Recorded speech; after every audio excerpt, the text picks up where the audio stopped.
friends. You're listening to How the West Was Cast, a podcast dedicated to the best of the Western movie genre.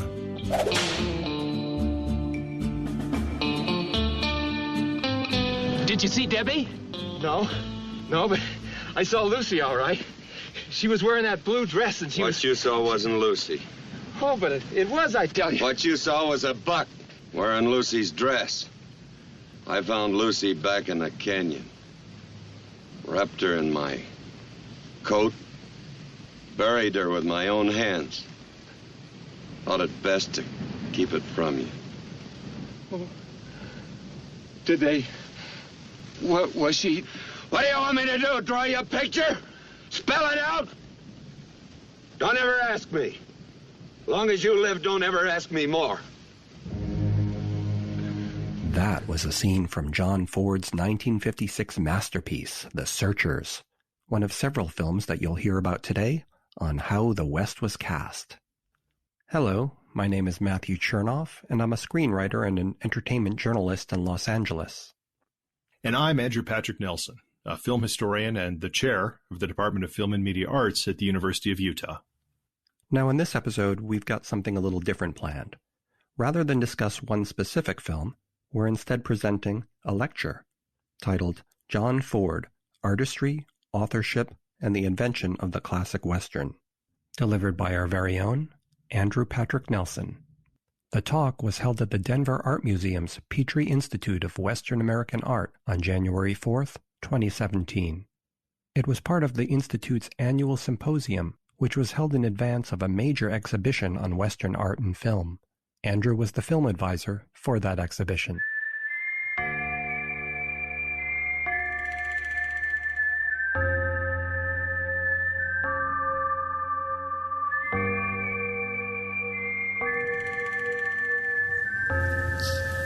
All right, so this afternoon, I want to present you with two arguments.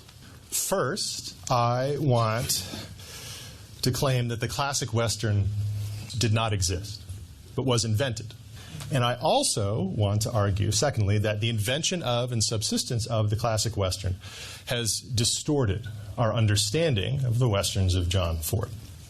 Now, with those two very mildly provocative claims at outset, let's begin with a key term. Classic. What do we mean when we use the word classic? Well, classic is a quality that we ascribe to something. An artifact, an object, an event, a soda. Anyone remember that? Yeah. That has been judged over a period of time to be especially significant, to be an outstanding example or instance of its kind.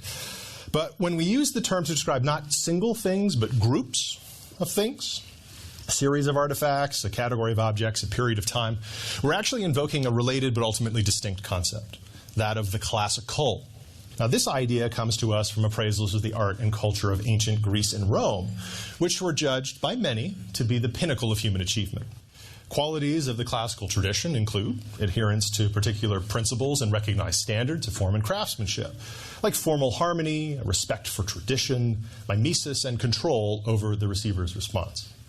Now, the Western film genre, it has been argued, enjoyed just such a classical moment in the middle of the 20th century, from the late 1930s up until the mid-1960s or so. Now, that period also roughly coincides with what is held to be a broader golden age or classical era in Hollywood. Industrial consolidation at this point had reached a point where production practices had become standardized, resulting in both consistent quality and a recognizable and reproducible style, elements that enabled Hollywood to reach the apogee of its influence, both economically and culturally. The Western was the most popular movie genre in America at this time, and Westerns routinely ranked among the highest earning films in any given year. This period saw the release of celebrated films like Stagecoach, Red River, I Knew, Shane, The Searchers, Rio Bravo, Magnificent Seven, and countless others. And I will say now that those countless others include your favorite Western. So there's no need to confront me angrily outside after about the gunfight at OK Corral. That happened to me once. Yeah.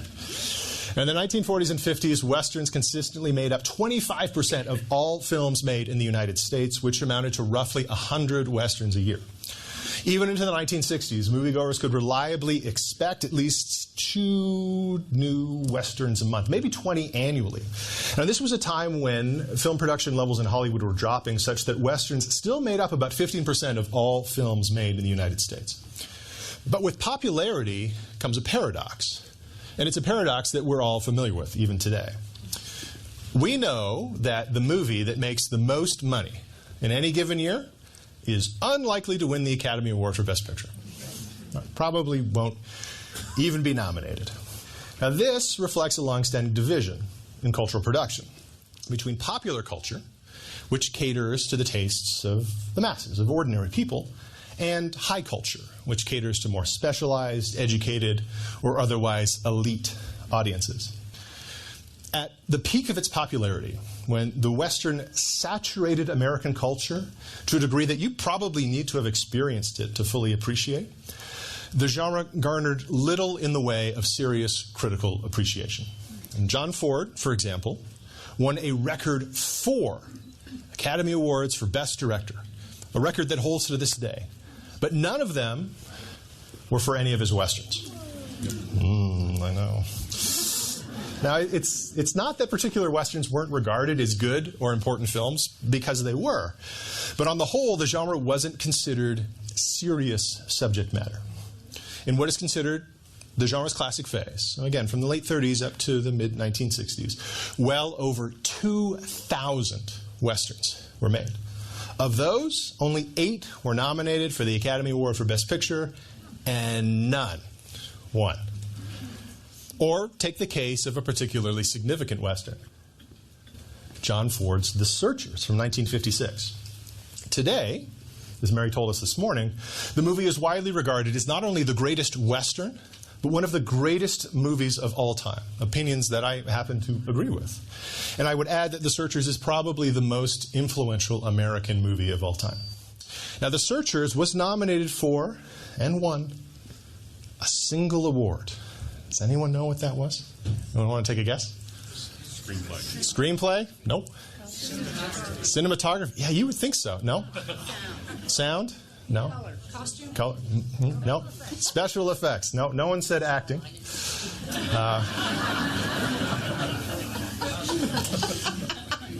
I'm going to ram John Wayne down your throat a little bit later, so be ready for that. No.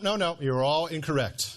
The one major award that The Searchers won was at the 1958 Golden Globes, where Patrick Wayne, son of John Wayne, took home the award for Most Promising Newcomer. Yeah.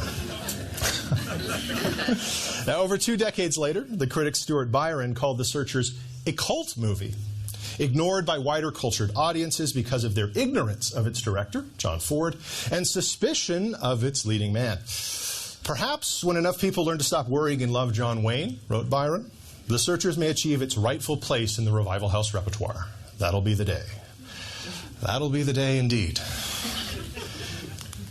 In the ensuing decades, the status of not only The Searchers, but the entire Western genre has increased to the point where few would question its significance, whether cultural or aesthetic. And if you want to question it, I will meet you in the lobby afterwards. Yeah. So I am able to make a living as a scholar largely by writing and talking not about Chaucer and Shakespeare, but John Ford, John Wayne. And thanks in part to institutions like the Denver Art Museum, which are willing to pay me and others to come and talk to you about Westerns, we're able to take part in a continued effort to explore and celebrate what is now acknowledged to be America's most important movie genre. So how did this change occur? Right? How did what was once popular culture, catering to the masses, become effectively high culture, worthy of rigorous academic study, not so rigorous in my case, but anyway, rigorous academic study and debate in specialized settings, like museums? Now, our first instinct here may be to credit hindsight. We seldom completely apprehend the significance of something in the moment. But with time and context, we're able to better determine matters of worth, meaning, and influence. Now, one of, if not the first writers to posit the existence of a classic Western was an influential French film critic named André Bazin. Writing in 1955, he argued that by 1940, the Western had achieved a definitive stage of perfection. And it's not hard to see where he was coming from. The years 1939 and 1940 saw the release of a remarkable series of Westerns that formalized most, if not all, of the familiar character types, narratives, and other conventions that continue to shape Western filmmaking to this day. In addition to boasting famous directors like Cecil B. DeMille, Fritz Lang, William Wyler, and leading stars like Tyrone Power, Errol Flynn, Gary Cooper, each of these films take place in the American West in the late 19th century, and many dramatize events from American history, like the construction of the Transcontinental Railroad and the lives of frontier legends like Jesse James and Wyatt Earp. But of all the Westerns released in 1939 and 1940, Bazin singled out one for added attention: John Ford's 1939 film Stagecoach, which Bazin called the ideal example of the maturity of a style brought to classical perfection. A film that, Bazin said, displayed the ideal balance between social myth, historical reconstruction, and psychological truth. Stagecoach is like a wheel, he wrote, so perfectly made that it remains in equilibrium on its axis in any position. So here we have a critic who, with 15 years hindsight, looks back on a particular period in a movie genre's history and likens it to classical art. But Bazin didn't stop there. He also made judgments about the Westerns released in the intervening years. According to Bazin, after the Second World War, the Western entered a Baroque period. This led to the emergence of what he calls the super Western.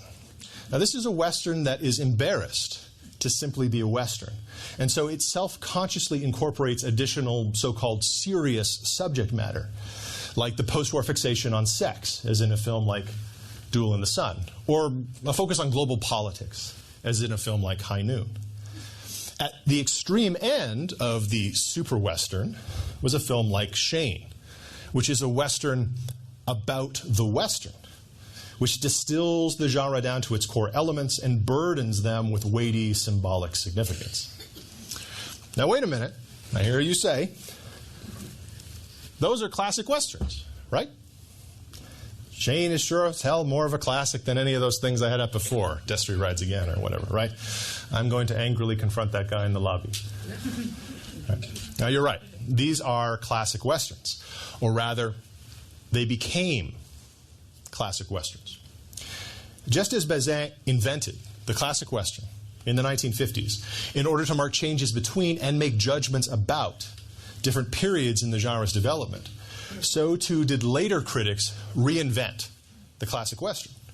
Only these critics were responding to a much more palpable change: the Western's decline as a popular genre, which began in the 1960s. After over 2 decades of being one of Hollywood's most reliably popular products, the Western experienced a precipitous wane. This fall was reflected not only in a dramatic reduction in the number of Westerns being made, but also in a more negative response to the genre by critics, decreased interest on the part of mainstream audiences, and the appearance of Westerns that seemed darker and maybe more cynical than those that had come before. Production of Westerns fell throughout the 1970s and 80s, and by that point, the genre had faded out, at least as a popular genre.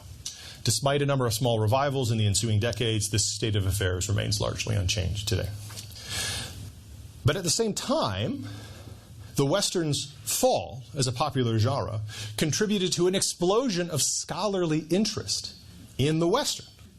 The sense that the Western was coming to an end, or had at least profoundly changed somehow, prompted critics to recast the entire period from the late 30s to the mid-1960s as the classic Western.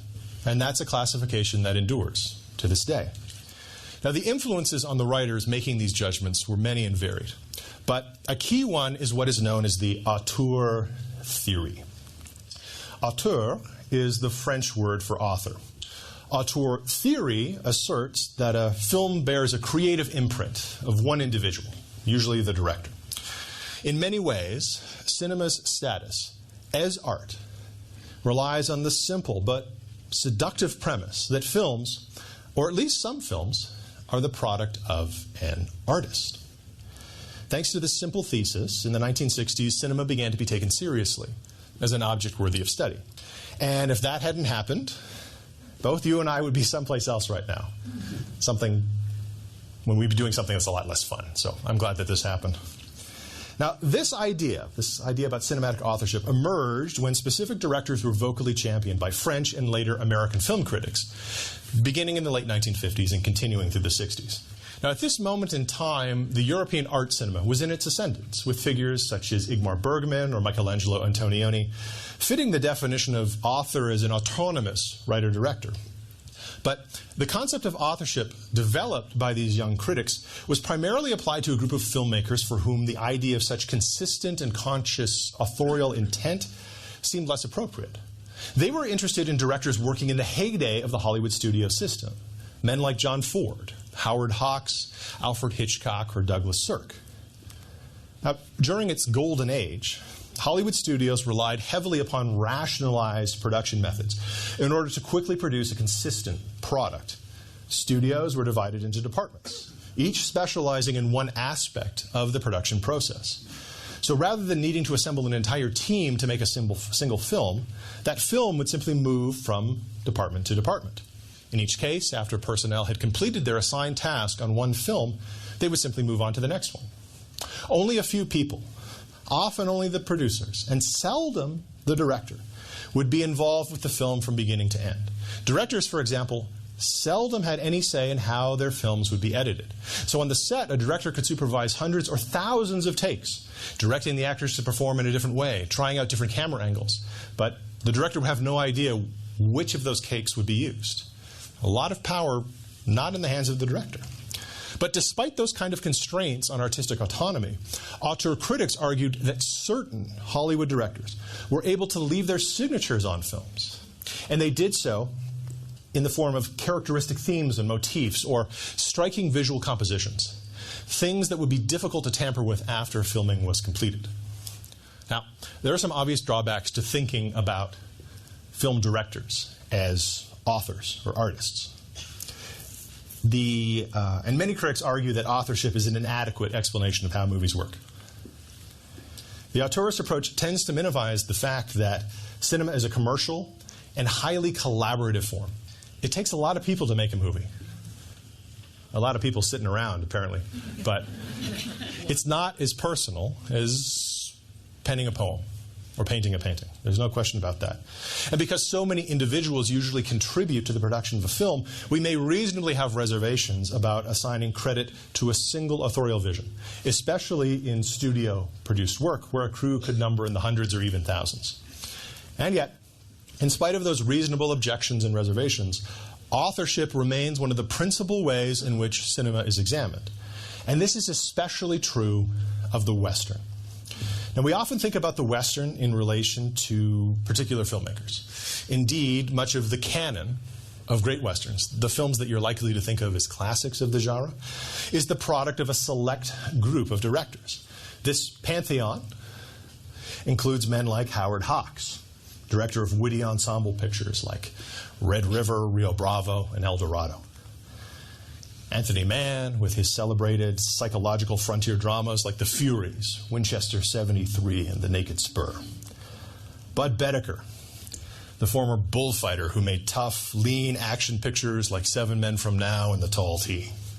And the man we'll learn more about in a few minutes, Sergio Leone, the Italian filmmaker who used his encyclopedic knowledge of Hollywood Westerns to turn the genre on its head, contorting conventional scenarios and iconography into perverse, overblown spectacles of gunplay and death. Is that about right, Austin? Okay, perfect. That's your talk? Okay, well, we'll just go to the bar afterwards. All right. It's over, folks. But the first among this cadre or pantheon of great Western filmmakers is unquestionably John Ford, old master of Hollywood cinema, and the man behind such outstanding Westerns as Stagecoach, My Darling Clementine, The Searchers, and The Man Who Shot Liberty Valance. So who was John Ford? Damned if I know. I mean that seriously. I don't really know who he is. I know that talks of this nature are usually designed to offer you, the audience, insights into the artist's work, usually by making connections between their biography and their creative output. In Ford's case, I find such explorations to be engaging, entertaining, and interesting, but ultimately underwhelming, unequal to the task of accounting for the nuances, complexity, and artistry of either the man or his films. So Ford was born Sean Aloysius O'Feeney in Cape Elizabeth, Maine, on February 1st, 1894. He was the 13th child of Irish immigrants. Now, this Irish background and upbringing is frequently invoked by nearly every Ford biographer to explain Ford's elusive and often abrasive personality and his perpetual stance as a self-styled outsider. Okay, maybe. I don't know. Ford followed his older brother Francis to Hollywood in 1913 and was directing features by 1917. He didn't stop until 1966 with the release of his 125th and final film, 7 Women. Now, this remarkable body of work, and the Westerns in particular, is frequently interpreted as a reflection of the American zeitgeist, the spirit of America, and of the profound changes that the nation underwent over the course of the 20th century. Like many of his contemporaries, Ford was still alive in the late 1960s and 1970s, and he had a great deal to say about his work. Sometimes. Monument Valley. John Ford has shot 9 movies here. It's become so identified with him, other directors are convinced that using it as a location would be plagiarism. Surely this would be the place most conducive to getting Mr. Ford's own thoughts on his craft and art. 11, take 1. Take 1? More than one take, will I? Shoot. Mr. Ford, you made a picture called 3 Bad Men, which was a large-scale Western. You had a quite elaborate land rush in it. Mm-hmm. How did you shoot that? With a camera. Isn't The Sun Shines Bright kind of a little picture that you made for yourself? Would that fall in the same? Uh-huh.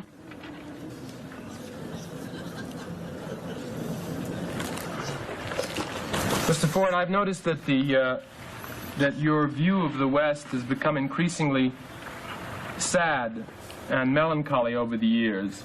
I'm comparing, for instance, Wagon Master to The Man Who Shot Liberty Valance. Have you been aware of that change in mood? No. Now that I pointed out, is there anything you'd like to say about it? I don't know what you're talking about. I don't... Can I ask you what particular element about the Western appealed to you from the beginning? I wouldn't know. Would you agree that the point of Fort Apache was that the tradition of the Army was more important than one individual? Cut.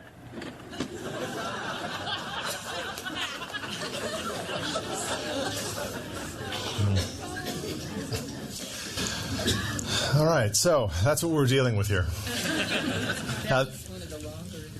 One of the longer interviews, the woman says, yes. So that is a clip from Peter Bogdanovich's documentary directed by John Ford. It's not only the most famous part of that movie, but this is also the most famous footage we have of John Ford. Now, the montage has, of course, been edited by Bogdanovich for effect, and Ford was, believe it or not, often more talkative and reflective in interviews than he's here portrayed.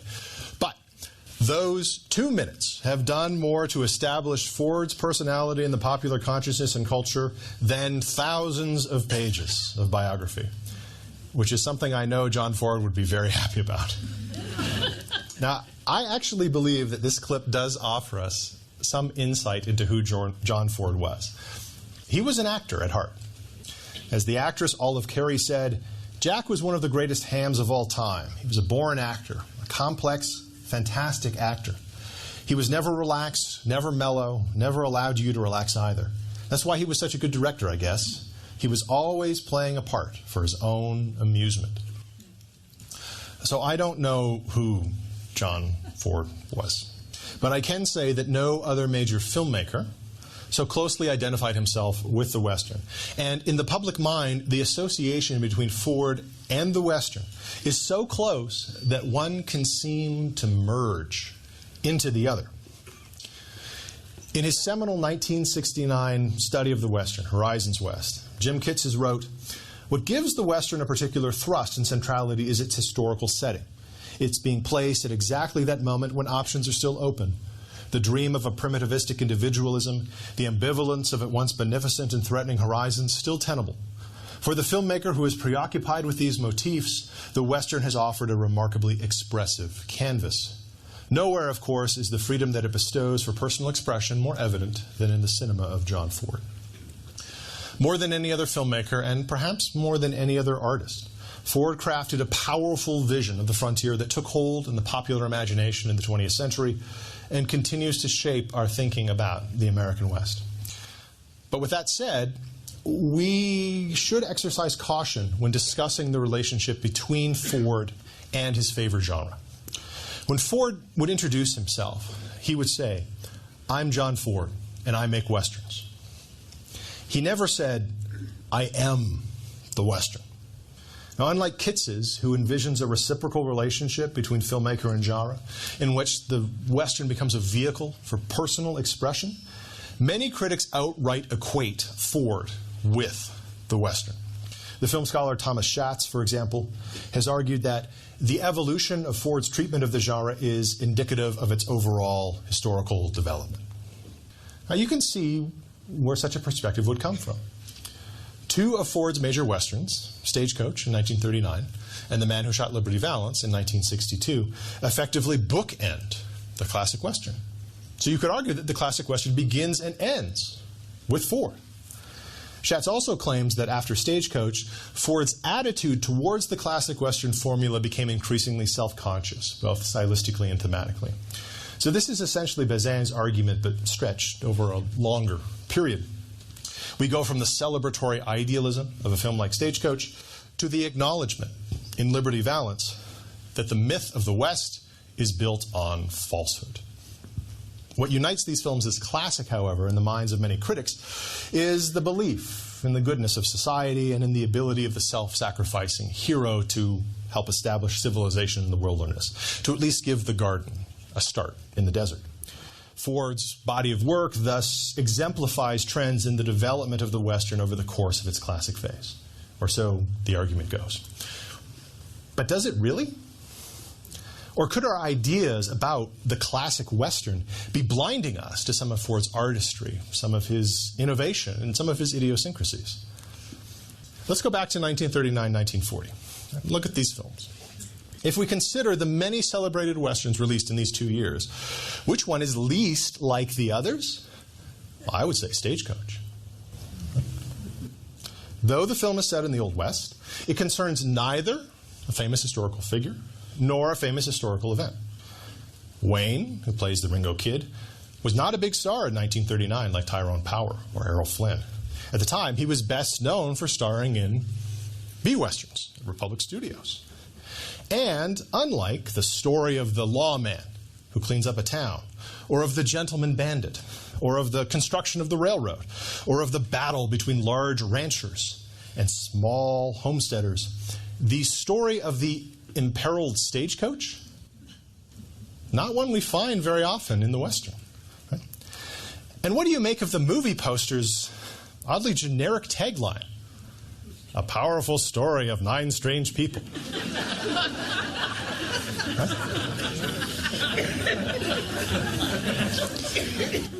I think there's an in-laws joke here somewhere.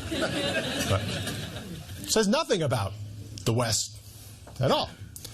Well, though perplexing as it may be to us today, that tagline is meaningful to audiences in the 1930s when scenarios about assortments of individuals, strangers, united by dint of their confinement in a particular space, were commonplace. Stagecoach is in one sense but the latest attempt to replicate the phenomenal success of a 1932 film called Grand Hotel. Only instead of the hotel, we have a stagecoach. That's what this meant to audiences in the 1930s. As for the film's purported idealism, Well, the sense of community that is achieved within the stagecoach is in fact quite fleeting, as the conveyance travels from one unattractive location to another. The town of Tonto is filled with sanctimonious busybodies, while Lordsburg is apparently nothing but saloons and whorehouses. This is not an ideal representation of the West. The film's happy ending sees the couple, Ringo and Dallas, leave not just town, but the country, saved from the blessings of civilization, as Doc Boone puts it. Ford's Westerns from at least Stagecoach, if not before, do evidence of faith in the transformative power of community. There's no question about that. But we also find a deep skepticism of civilization and its institutions, especially in their tendencies towards corruption and in their capacity to eject what society deems to be misfits and outcasts. Consider, if you will, the famous ending to The Man Who Shot Liberty Valance. Now, this film, this is a spoiler alert here. Everyone seen the movie? You good? Okay, great. Be in the lobby afterwards for the thing. Okay. So this film is framed as the recollection of Senator Ransom Stoddard, played by James Stewart.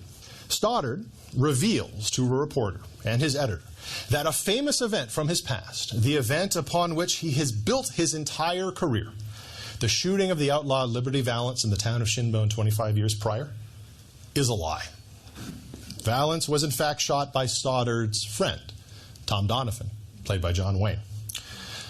Donovan realized that Stoddard, the lawyer, and not he, the rancher, represented the future of the town, the future of the state, the future of the nation. So the rancher made the lawyer take credit for this heroic action. Well, you know the rest of it. I went to Washington. We won statehood. I became the first governor. 3 terms as governor, 2 terms in the Senate, ambassador to the court of St. James, back again to the Senate, and a man who, with a snap of his fingers, could be the next vice president of the United States.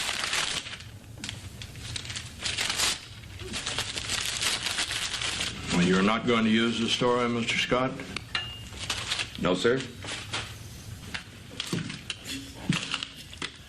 This is the West, sir. When the legend becomes fact, print the legend. He's right, Vance.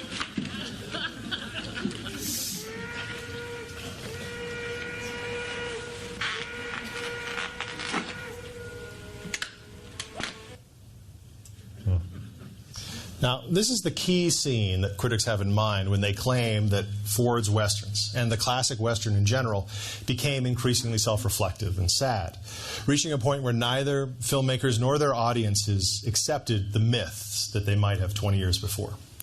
Now, the finale of Liberty Valance is certainly self-conscious, in that a character explicitly states that the West, as most people understand it, is more myth than truth. But this idea has been present in Ford's Westerns from the beginning.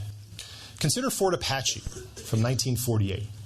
Now, the film offers viewers a loose adaptation of Custer at Little Bighorn, with Henry Fonda playing an arrogant lieutenant colonel from the East with a hatred of Indians, who leads his men on a suicidal charge against Cochise and his forces. But in death, he becomes a hero, immortalized in Western art.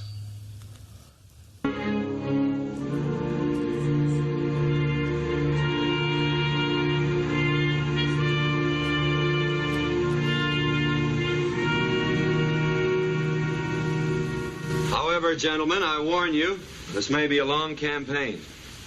It may be weeks before you have any headlines for your newspapers. If we catch Geronimo, that'll be headline enough, Colonel York. And more glory for your regiment. He must have been a great man. And a great soldier. No man died more gallantly. Nor one more honor for his regiment. Of course, you're familiar with the famous painting of Thursday's Charge, sir. Yes, I saw it when last in Washington. That was a magnificent work. There were these massed columns of Apaches in their war paint and feather bonnets. And here was Thursday leading his men in that heroic charge. Correct in every detail. He's become almost a legend already. He's the hero of every schoolboy in America. But what of the men who died with him? What of Collingworth and... Collingwood. Oh, of course, Collingwood. That's the ironic part of it. We always remember the Thursdays, but the others are forgotten. You're wrong there. They aren't forgotten because they haven't died. They're living. Right out there. Collingwood and the rest. And they'll keep on living as long as the regiment lives. Their pay is $13 a month, and their diet beans and hay. Maybe horse meat before this campaign is over. They'll fight over cards or rot-gut whiskey, but share the last drop in their canteens. Their faces may change, their names, but they're there. They're the regiment, the regular army, now and 50 years from now. They're better men than they used to be. Thursday did that. He made it a command to be proud of. The command is formed, sir. Thank you, Sergeant Major. And now it's time to move. Questions, gentlemen? No. Thank you very much, Colonel. So, in this scene, John Wayne's character, York, knows the truth about Thursday, but allows the legend to persist.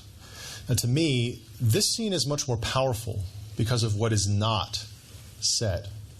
I like The Man Who Shot Liberty Valance a great deal, and I tend to agree with the opinion that it was Ford's last great film. But so often in Liberty Valance, characters are called upon to say things that Ford found other ways to communicate in earlier, better films.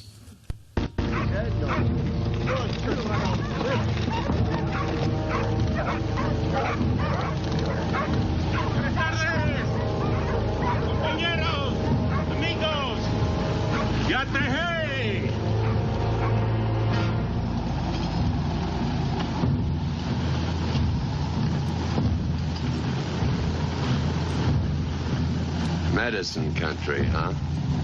Bad medicine, I think.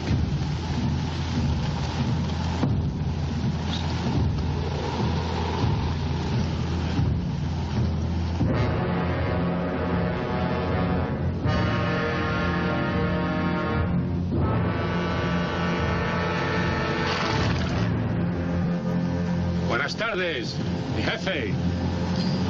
Caballeros, this is the great cicatrice. Watch his Scar, huh?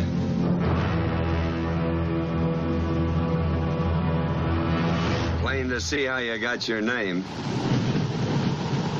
You big shoulders. Young one, he who follows. You speak pretty good American. For a Comanche. Someone teach you? Tisha, Beneye, Bella Cana Kwe. About P.A. Bokim Temoe. Temoe is right. We come to trade. Only not out here. I don't stand talking in the wind. Rabiel, caballo acá. Dan un par de paseos para el jefe.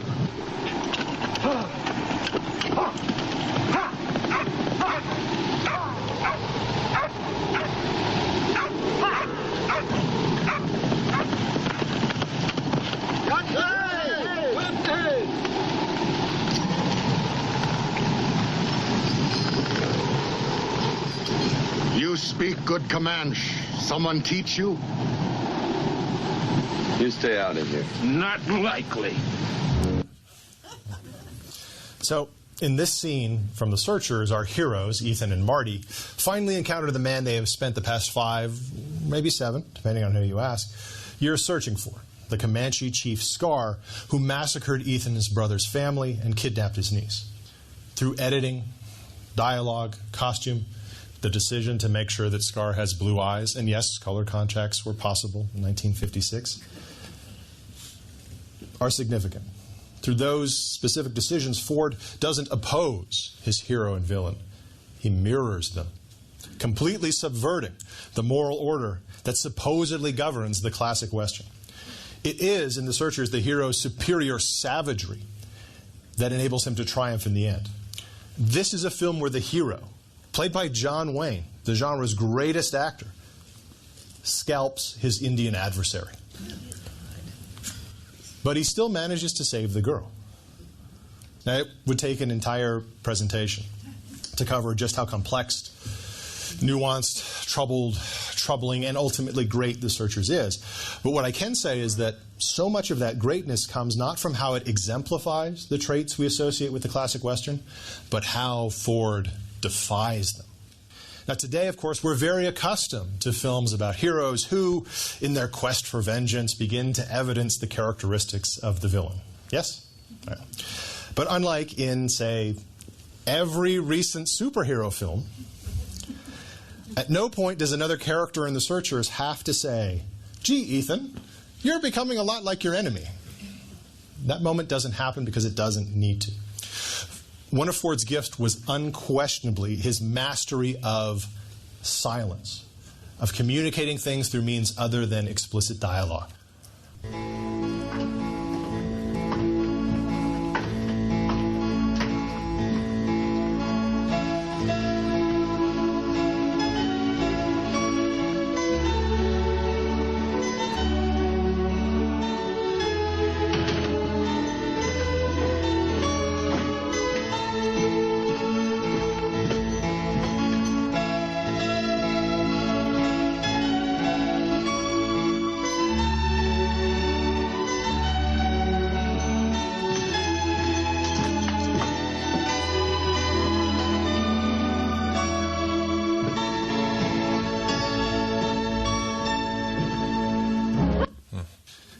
May be my favorite moment in the movie. The camera doesn't move, nobody says anything, but through other ways it tells you everything you need to know. And I'll let John Wayne explain this technique better than I can. Well, actually, he has the capacity for making those silent scenes. And one of the things that you must learn when working for him is to relax and look. On some occasions, you've naturally been given enough of the story before and after that you know about how the person is thinking. But it really doesn't matter. He plays a little soft music on the set. He has music off the side. They don't use that track. And you just look, and the audience will put the thoughts that they want to put in to that scene, and they'll give it the heart that the scene needs.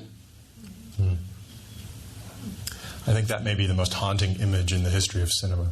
I'm not sure, but it'd have to be close.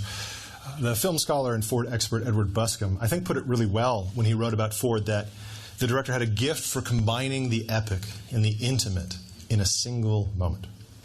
Now, Ford, as many of us will know, began making movies during the silent era, which partly explains his understanding of the power of the visual aspects of the medium.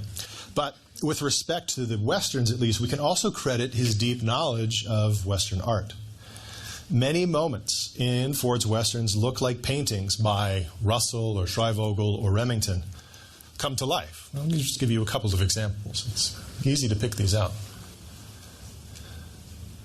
So there's The Cowboy from 1902, My Darling Clementine from 1946. Here's a Remington painting, Against the Sun. And here's some PowerPoint wizardry for you. Yeah. But, you know, as Mary pointed out, it's not so much about saying, well, he saw that painting and tried to replicate it. There's more to that. Now, Ford openly acknowledged the influence of these great Western artists, saying, for example, of his 1948 Technicolor Western, She Wore a Yellow Ribbon, "I tried to copy the Remington style there. You can't copy him 100%, but at least I tried to get his color and movement, and I think I succeeded partly." Now, the pictorial West of Frederick Remington was, of course, just as much an invention as the classic Western.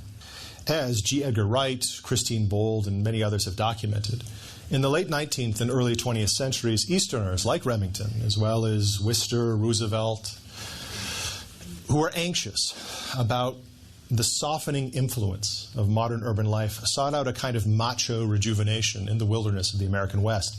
But, as has been pointed out, the West that these men encountered was no longer wild, though. The 1890 census showed that the frontier line, which is defined as the point beyond which population density is less than 2 people per square mile, well, it showed it had ceased to exist, and so the frontier was officially declared closed. But the fact that the West was no longer the West did not stop Remington, Worcester, and Roosevelt from dressing up in Western costume and partaking in Western activities, like hunting, riding, and ranching. Those men then sought to preserve and popularize this mythical West and its associated virtues like rugged individualism through art, literature, and political action. From that point on, whether in film, television, or at dude ranches and national parks, the American West has been an imaginary space where generations of Americans, urban and later suburban, have been able to go and dress up and play cowboy. Now, Ford was clearly influenced by this tradition, both its representational conventions and its underlying ideals, like the military, comprised of ordinary men, or the glory attained by dignified defeat, to name but two things that Remington and Ford have in common. But Ford's Westerns tell us that the director understood that this West, this mythical West of color and movement, was not history, but it nevertheless served a larger purpose. So in his Westerns, Ford offers us not the legend, but the truth. Thank you.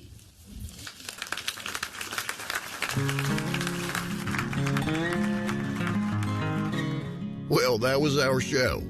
We thank you kindly for listening and hope you'll come back again real soon. Till then, keep your saddle oiled and your guns greased. We'll be seeing you.